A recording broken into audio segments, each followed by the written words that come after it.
नमस्कार दोस्तों, स्वागत है मेरे चैनल HKT जयपुर पे। सबसे पहले आज हमारे स्टूडेंट के फीडबैक है, तो सबसे पहले आपका नाम बताओ। सर मेरा नाम अरमान है और मैं कोटा से आया हूँ HKT जयपुर में। काफी वीडियो देखी होंगी आपने वैसे भी।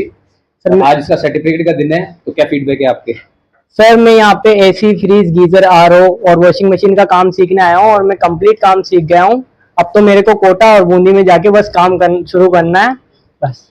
तो दोस्तों आज इनके सर्टिफिकेट का दिन है। मैं इनकी उज्जवल भविष्य की कामना करता हूँ। क्लैपिंग करो सारे एक दिन इनके लिए। दोस्तों आपने इस लड़के के काफी सारे वीडियो देखे होंगे। आज इसकी पार्टी है। हाँ भैया, जबरदस्ती दिलवाइए, अपने दिल से दे रहा है।